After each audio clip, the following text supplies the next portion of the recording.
boa tarde, estamos chegando, meio-dia em ponto agora, o programa Gente que Fala está no ar, eu sou o Mauro Friesman, nossa audiência nos acompanha pela Rádio Trianon AM 740 de São Paulo, pela Rádio Universal AM 810 de Santos e também pelas redes sociais.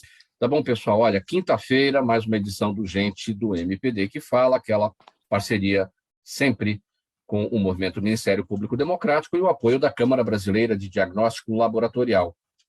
Os nossos convidados de hoje, para análise dos assuntos que estão aqui propostos, e fechando aqui o nosso time, o professor da Faculdade de Saúde Pública da Universidade de São Paulo, Gonzalo Vecina Neto, idealizador do SUS e da Anvisa. Professor Gonzalo, muito bom recebê-lo mais uma vez, tudo bem?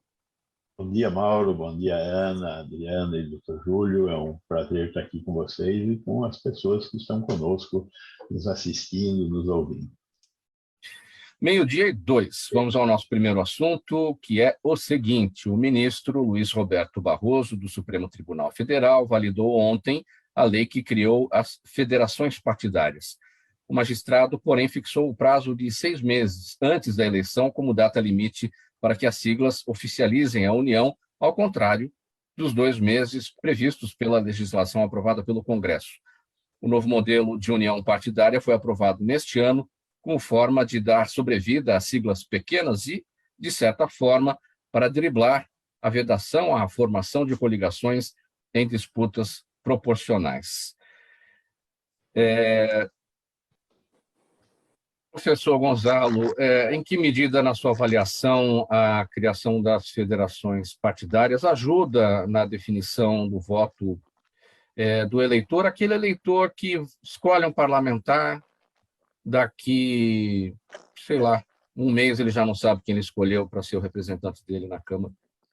Dependendo de para onde você quer ir, qualquer caminho chega lá, se você não sabe qual é o lugar. O que nós temos aqui no Brasil é uma ignorância de para onde nós queremos ir. Nós queremos ter representada a vontade popular local. Se eu tenho a vontade, que eu quero representar a vontade popular local, eu tenho que ter algum tipo de eleição que represente a vontade local. Nós temos que discutir o voto distrital. Nós temos que discutir um novo modelo eleitoral. Por que os partidos querem existir? Porque eles querem dinheiro do fundo eleitoral. Por que nós vamos pagar o dinheiro do fundo eleitoral para eleger um vereador?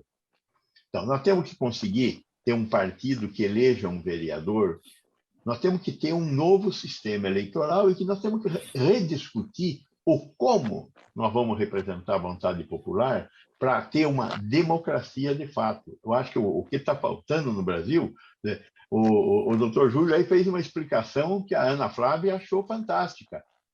Se a Ana Flávia achou fantástico, o mundo para o qual nós estamos nos dirigindo, né, deve estar tão estupefato quanto, porque esse negócio é absolutamente complexo e ninguém entende por quê. Por que você põe o Tiririca, que não representa nenhum de nós, como candidato a deputado, porque ele chama votos?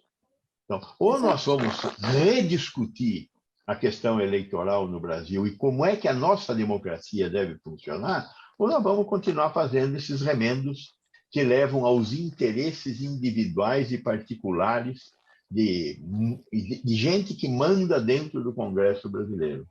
Nós estamos entregando a nossa democracia para uma elite safada. Isso também não resolve, professor Gonzalo, essa situação personalista da política, em que a gente acha que é o presidente que vai resolver, o governador ou o prefeito, e na verdade, você tem que prestar atenção nos nossos parlamentares. Esses é que são eleitos, esses é que vão decidir, vão criar leis, vão fiscalizar os executivos. A gente tem que ter claro que não existe sistema democrático perfeito. Porém, existem sistemas democráticos melhores, que permitem uma melhor participação. Para isso, nós temos que rediscutir a forma de gestão da democracia brasileira. Será que o modelo presidencialista é mesmo o melhor caminho? Nós já fizemos duas votações, pelo menos na história do Brasil, para a questão do parlamentarismo. Sim. Será que não seria o caso da gente retomar de maneira mais inteligente a discussão do parlamentarismo, a discussão do voto distrital ou do voto misto, o modelo de financiamento da atividade eleitoral, mas ter uma discussão um pouco mais densa, que pudesse chegar de forma mais adequada. Nós já demonstramos que nós somos capazes de discutir inflação, somos capazes de discutir a variante Ômicron. A população brasileira, quando informada, discutirá. Vamos parar de dizer que eles não são capazes de discutir isso e vamos fazer uma discussão real sobre a reforma eleitoral, que é uma das mães da construção desse novo Brasil que nós queremos que exista. Exatamente. Vamos em frente aqui com mais um tema. Meio-dia 17, terminou ontem em Brasília o 11º Workshop Internacional, promovido pela Aliança Latino-Americana para o Desenvolvimento do Diagnóstico in Vitro, com apoio da Câmara Brasileira de Diagnóstico Laboratorial, a CBDL, que é apoiadora aqui do nosso gente do MPD que fala. O evento trouxe temas importantes neste momento de pandemia: novas tecnologias em diagnóstico, variante Ômicron e testes rápidos, autotestes para Covid-19 e HIV. O encontro teve como tema testes de diagnóstico com qualidade assegurada e acessíveis para programas de saúde pública. Professor Gonzalo, e já eu passo para o procurador Júlio, para a gente falar também sobre o trabalho do TCU nessa situação.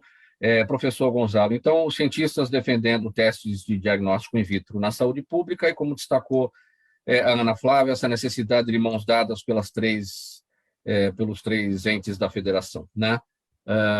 Qual é o desafio nisso? O desafio é ter governo. É uma coisa assim, um pouco simples, né? Este país falta governo. Na medida em que falta governo, não existe política pública, porque tem que ter uma política pública. Nós estamos falando de entregar para o cidadão um autoexame. Qual é a consequência de entregar para o cidadão um autoexame? O que você faria se você fizesse um autoteste de AIDS e você tivesse com AIDS?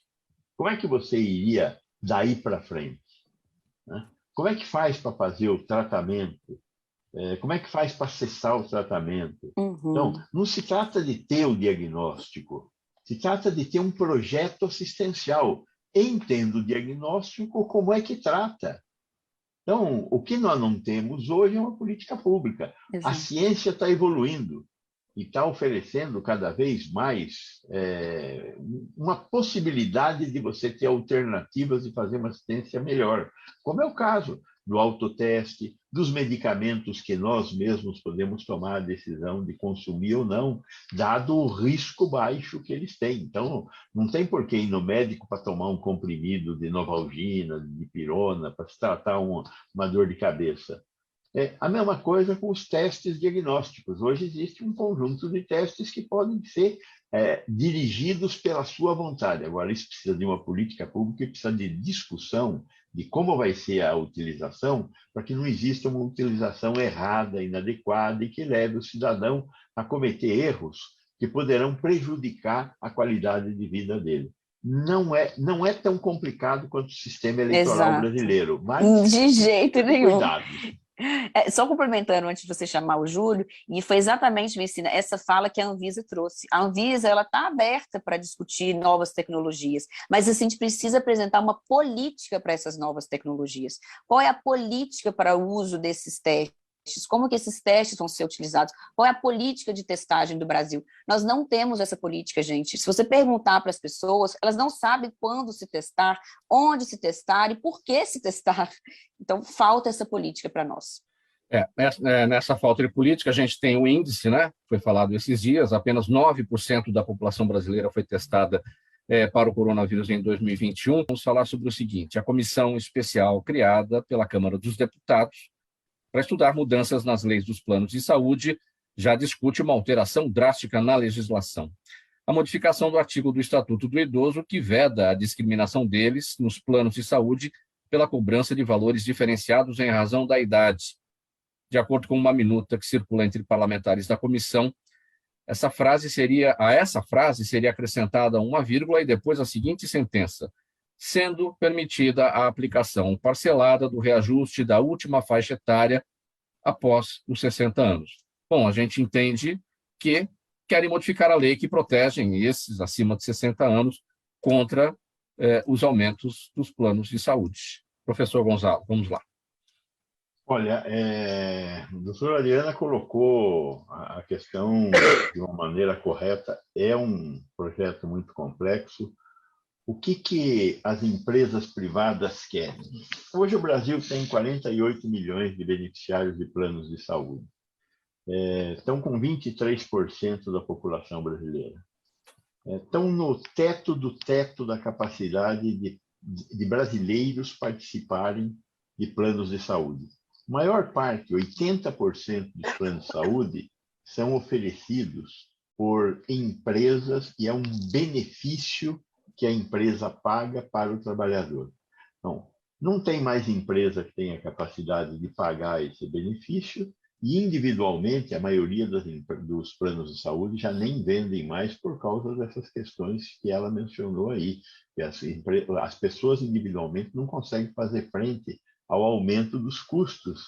E os planos de saúde não estão vendendo mais planos de saúde porque não pode cobrar quanto quiser. Tem regra para fazer reajuste, particularmente os idosos, que passam a consumir mais planos, mais serviços, estes estão escanteados totalmente. Então, o que os planos de saúde querem? Eles querem aumentar o número de pessoas, mas diminuir o que eles entregam. O que eles não querem? Então, o que eles querem? Reduzir a cobertura. Então, nós vamos fazer um plano de saúde para pagar qualquer coisa que não seja cirurgia não sei o quê. Agora, se você tiver que fazer cirurgia não sei o quê, você está ferrado. Você vai depender do SUS, porque eles não pagam. Você quer fazer planos meia boca, que não oferece qualquer tipo de previsão de exames, etc. Isso é uma coisa inaceitável, inaceitável. Quer dizer, só estão pensando no lucro deles e não estão pensando no cliente. Quer dizer, essa história de previdência social, plano de saúde, etc., tem um princípio de solidariedade, onde existe uma compensação de quem mais consome, de quem mais paga, com quem menos paga, com quem menos consome. Então, eles querem acabar com isso e deixar única e exclusivamente a voragem pelo lucro governando esta atividade. Eu acho que o Estado brasileiro não pode permitir que isto siga. É lógico que no Congresso se compra o que quiser. E, neste momento, a FenaSaúde está jogando pesado para comprar o que ela quer que seja entregue. Vamos depender de uma bancada que se preocupe de fato conosco, com as pessoas, para que essas propostas indecorosas, para dizer o mínimo, não sejam aceitas. Não, Jair Bolsonaro não ganhou o título de personalidade do ano da revista Time. A escolha, que é de responsabilidade dos editores da publicação, será anunciada no próximo dia 13 de dezembro, na segunda-feira que vem. E ontem a revista publicou o resultado de uma enquete que perguntava quem deveria ser escolhido para a homenagem. Fãs de Bolsonaro se mobilizaram para participar dessa enquete, numa campanha impulsionada desde o final de novembro pelo próprio presidente, por políticos aliados e por blogs e canais governistas. Foi nessa votação online aberta ao público que Bolsonaro ficou em primeiro lugar. O resultado, porém, não define nada. Professor Gonzalo, pois é uma enquete, não é uma pesquisa, não tem método científico e, como destacou o procurador Júlio, sim, o presidente Bolsonaro tem uma capacidade de mobilização enorme, evidente. Agora, a gente consegue encontrar uma equivalência entre essa capacidade de mobilização e popularidade? Nem um pouquinho. Veja, nós estamos falando de disparos, nós não estamos falando de votantes. Então, se você tiver uma alta capacidade de disparo, porque você compra isso, esse é um outro negócio, a gente compra isso na internet. Eu compro capacidade de disparo. Então, se você disparou porque seria importante, veja, nós estamos dedicando a esta idiotice um pedaço deste programa fantástico, né? Para dizer se o cara é ou não conhecido. Ele não é conhecido, não é amado, mas tem bons disparadores. Só isso. Gente, eu vou partir aqui para as perguntas da audiência, tá bom? Que o tempo está bem avançado aqui. Professor Gonzalo Vecina, bem breve, por favor. Juliana Rocha no Instagram quer saber se está dentro do normal a demora da Anvisa para a aprovação de vacinas para as crianças. Ela deve estar se referindo, acho que a vacina contra a Covid, né? Eu acho que está um pouquinho demorada, mas eu não posso criticar a Anvisa, que tem resistido tão duramente e tão bravamente a todas essas adversidades. Muito bem, minha gente, termina aqui essa edição do programa Gente que Fala, edição de quinta-feira, o Gente do MPD que Fala, parceria nossa com o Movimento Ministério Público Democrático e o apoio da Câmara Brasileira de Diagnóstico Laboratorial. Muito obrigado, minha gente, pela audiência. Um abraço a todos. Até amanhã.